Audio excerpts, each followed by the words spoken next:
पहले से कहीं ज्यादा आत्मविश्वास से भरा हुआ है।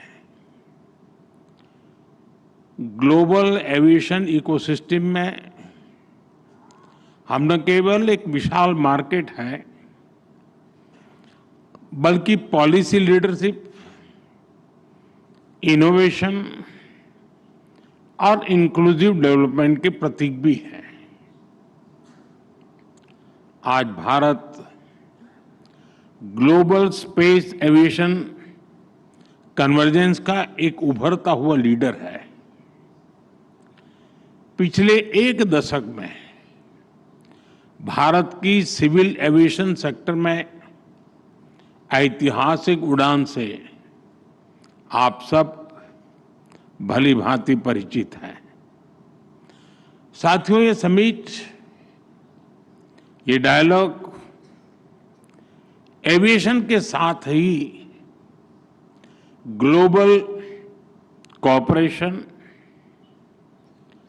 क्लाइमेट कमिटमेंट्स और इक्विटेबल ग्रोथ के शेयर्ड एजेंडा को आगे बढ़ाने का एक माध्यम भी है। इस समिट में आप जो चर्चा कर रहे हैं, उससे ग्लोबल एविएशन को नई दिशा मिलेगी। मुझे विश्वास है हम इस सेक्टर की इन्फिनिट पॉसिबिलिटीज को टैप कर पाएंगे, उन्हें और बेहतर ढंग से यूटिलाइज कर पाएंगे। फ्रेंड्स, आज हम सैकड़ों किलोमीटर की दूरी, इंटर कॉन्टिनेंटल जर्नी केवल कुछ घंटों में तय कर लेते हैं, लेकिन 21st सेंचुरी की दुनिया के सपने हमारी इन्फिनिट इमेजिनेशन रुकी नहीं है। आज इनोवेशन और टेक्नोलॉजी अपग्रेडेशन की स्पीड पहले से भी कहीं तेज है, और हमारी स्पीड जितनी तेज हुई है, हमने उतनी ही डिस्टेंट डेस्टिनेशन को अपनी डेस्टिनी बनाया है। आज हम एक ऐसे मुकाम पर खड़े हैं जहां हमारे ट्रैवल प्लान केवल धरती के शहरों तक सीमित नहीं है। इंसान आज स्पेस फ्लाइट्स और इंटरप्लेनेटरी यात्राओं को भी कमर्शलाइज करने, उसे सिविल एविएशन के लिए खोलने के सपने देख रहा है।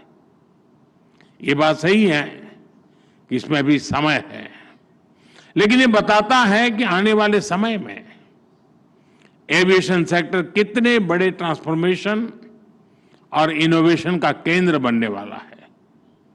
भारत इन सभी संभावनाओं के लिए तैयार है। मैं इसका आधार भारत में 3 मजबूत पिलर्स के कारण बता रहा हूं। पहला, भारत के पास मार्केट है। ये मार्केट मात्र कंज्यूमर्स का समूह नहीं है, ये भारत की एस्पिरेशनल सोसाइटी का प्रतिबिंब है। दूसरा, टेक्नोलॉजी और इनोवेशन के लिए हमारे पास डेमोग्राफी और टैलेंट है।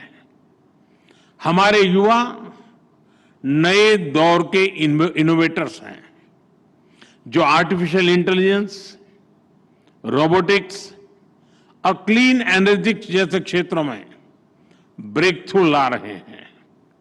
तीसरा, हमारे यहां इंडस्ट्री के लिए ओपन और सपोर्टिव पॉलिसी इकोसिस्टम है। इन तीनों सामर्थ्य के दम पर हमें मिलकर भारत के एविएशन सेक्टर को नई ऊंचाई पर लेकर जाना है। फ्रेंड्स, बीते वर्षों में भारत ने सिविल एविएशन के क्षेत्र में एक अभूतपूर्व परिवर्तन देखा है। आज भारत दुनिया का तीसरा सबसे बड़ा डोमेस्टिक एविएशन मार्केट है। हमारी उड़ान योजना की सक्सेस इंडियन सिविल एविएशन का एक गोल्डन चैप्टर है। इस योजना के तहत 15 मिलियन से ज्यादा यात्रियों को सस्ती एयर ट्रैवल की सुविधा मिली है। कई नागरिक पहली बार हवाई सफर कर पाए हैं। हमारी एयरलाइंस भी लगातार डबल डिजिट ग्रोथ हासिल कर रही है। भारत और विदेशी एयरलाइंस को मिलाकर हर साल करीब 24 करोड़ यात्री 240 मिलियन पैसेंजर्स हमारे यहां उड़ान भरते हैं, यानी दुनिया के ज्यादातर देशों की टोटल पॉपुलेशन से भी कहीं ज्यादा। और 2030 तक ये संख्या 50 करोड़ 500 मिलियन पैसेंजर तक पहुंचने की संभावना है। आज भारत में 3.5 मिलियन मेट्रिक टन सामान एयर कार्गो से ट्रांसपोर्ट होता है। इस डेकेड के अंत तक ये भी बढ़कर 10 मिलियन मेट्रिक टन तक पहुंचने वाला है। साथियों, ये केवल आंकड़े नहीं है, ये नए भारत के पोटेंशियल की एक झलक है और भारत अपने इस पोटेंशियल को मैक्सिमाइज करने के लिए फ्यूचरिस्टिक रोडमैप पर काम कर रहा है। हम वर्ल्ड क्लास एयरपोर्ट इंफ्रास्ट्रक्चर में इन्वेस्ट कर रहे हैं। जैसा नायडू जी ने बताया, 2014 तक भारत में 74 ऑपरेशनल एयरपोर्ट थे। आज इनकी संख्या बढ़कर 162 हो चुकी है। इंडियन कैरियर्स ने 2000 से ज्यादा नए एयरक्राफ्ट के लिए ऑर्डर दिए हैं और ये तो अभी शुरुआत है। भारत का एविएशन सेक्टर एक ऐसे टेक ऑफ पॉइंट पर खड़ा है जहां से उसे लंबी और सबसे ऊंची उड़ान भरनी है। और ये उड़ान केवल भौगोलिक सीमाओं को पार नहीं करेगी, बल्कि ये दुनिया को सस्टेनेबिलिटी, ग्रीन मोबिलिटी और इक्विटेबल एक्सेस की दिशा में भी ले जाएगी। फ्रेंड्स, आज हमारे एयरपोर्ट्स की हैंडलिंग कैपेसिटी हर साल 500 मिलियन यात्रियों तक पहुंच चुकी है। भारत आज दुनिया के उन गिने चुने देशों में है जो टेक्नोलॉजी के जरिए यूजर एक्सपीरियंस के नए स्टैंडर्ड सेट कर रहा है। हम सेफ्टी, एफिशिएंसी और सस्टेनेबिलिटी पर भी उतना ही फोकस कर रहे हैं। हम सस्टेनेबल एविएशन फ्यूल्स की ओर बढ़ रहे हैं, ग्रीन टेक्नोलॉजीज में निवेश कर रहे हैं, कार्बन फुटप्रिंट्स घटा रहे हैं। हम प्रोग्रेस और प्लेनेट की सुरक्षा दोनों सुनिश्चित कर रहे हैं। साथियों, ये हमारे जो विदेशी अतिथि हैं, मेरा उनसे आग्रह है कि आप डीजी यात्रा ऐप के बारे में जरूर जानिएगा। डीजी यात्रा ऐप डिजिटल एविएशन का एक उदाहरण है। ये फेशियल वेरिफिकेशन टेक्नोलॉजी के माध्यम से एयरपोर्ट एंट्री से लेकर बोर्डिंग गेट तक सीमलेस यात्रा का कंप्लीट सॉल्यूशन है। कहीं कोई पेपर, डॉक्यूमेंट्स, आईडी दिखाने की जरूरत नहीं। मैं समझता हूं भारत के ये इनोवेशंस इतनी बड़ी पॉपुलेशन को बेहतर सर्विसेज देने के एक एक्सपीरियंस से ये कई देशों के काम आ सकता है। यह सिक्योर और स्मार्ट सॉल्यूशन का एक ऐसा मॉडल है जो ग्लोबल साउथ के लिए भी प्रेरणा बन सकता है। साथियों, भारत के तेजी से एक्सपांड कर रहे एविएशन सेक्टर के पीछे एक और बड़ा कारण है consistent reforms. Bharat global manufacturing hub बने, इसके लिए हम हर तरह से कदम उठा रहे हैं। इस साल के बजट में हमने मिशन मैन्युफैक्चरिंग घोषित किया है। इसी वर्ष हमने भारत की पार्लियामेंट में, जैसा नायडू जी ने अभी बताया, protection of interest in aircraft objects bill पारित किया है। इससे केपटाउन कन्वेंशन को भारत में कानूनी ताकत मिली है। अब एयरक्राफ्ट लीजिंग करने वाली ग्लोबल कंपनियों के लिए भारत में नया मौका खुल रहा है। आप सभी को गिफ्ट सिटी में मिल रही छूट के बारे में भी जानकारी है। गिफ्ट सिटी के इंसेंटिव्स ने भारत को एयरक्राफ्ट लीजिंग का एक अट्रैक्टिव डेस्टिनेशन बना दिया है। साथियों, नया भारतीय वायुयान अधिनियम हमारे एविएशन कानूनों को ग्लोबल बेस्ट प्रैक्टिसेस के अनुरूप बना रहा है। यानी भारत में एविएशन सेक्टर के कानून सहज है, नियमों में सहूलियत है और टैक्स स्ट्रक्चर सरल है। इसलिए दुनिया की बड़ी एविएशन कंपनियों के लिए भी भारत में निवेश के लिए एक बेहतरीन अवसर है। फ्रेंड्स, एविएशन सेक्टर में ग्रोथ का मतलब है नई उड़ान, नए रोजगार और नई संभावनाएं। एविएशन सेक्टर में pilots, crew, engineers, ground staff सभी के लिए नए मौके बने हैं।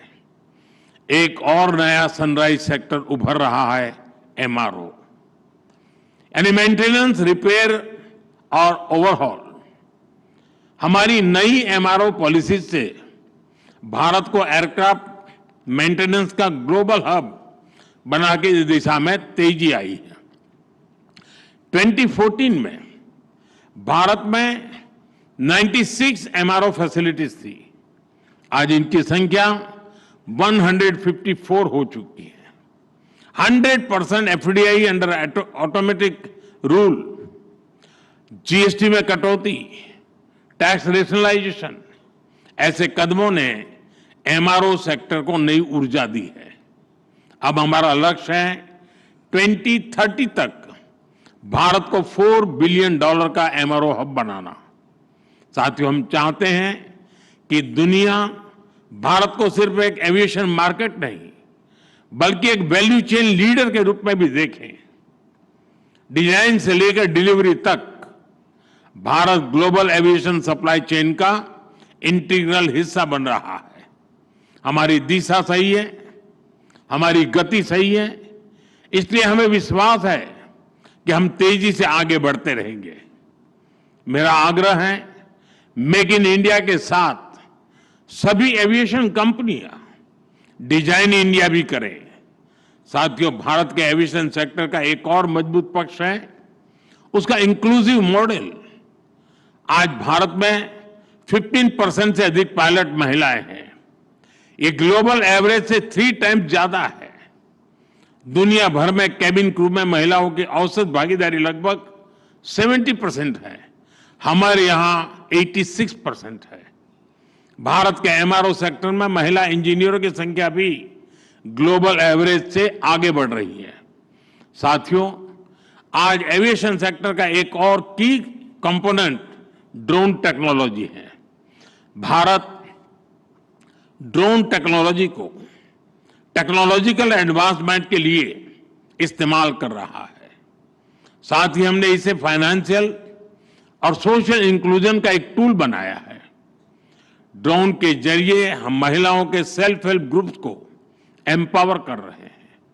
इससे खेती में, डिलीवरी में, सर्विसेज में महिलाओं की भागीदारी बढ़ी है। साथ ही एविएशन में सुरक्षा को हमने हमेशा टॉप प्रायोरिटी पर रखा है। आईकाओ के ग्लोबल स्टैंडर्ड से भारत ने अपने नियमों को अलाइन किया है। हाल ही में आईकाओ की सेफ्टी ऑडिट ने हमारे प्रयासों को सराहा है। एशिया पैसिफिक मिनिस्ट्रियल कॉन्फ्रेंस में दिल्ली डिक्लेरेशन अडॉप्ट होना भारत के कमिटमेंट का प्रमाण है। भारत हमेशा ओपन स्काईज और ग्लोबल कनेक्टिविटी के समर्थन में खड़ा रहा है। हम शिकागो कन्वेंशन के सिद्धांतों का समर्थन करते हैं। आइए हम मिलकर एक ऐसा फ्यूचर बनाएं जहां हवाई यात्रा सभी के लिए एक्सेसिबल, अफोर्डेबल और सिक्योर हो। मुझे विश्वास है कि आप सभी एविएशन सेक्टर को नई ऊंचाई पर ले जाने के नए समाधान निकालेंगे। मैं आपको अनेक अनेक शुभकामनाएं देता हूं। बहुत बहुत धन्यवाद।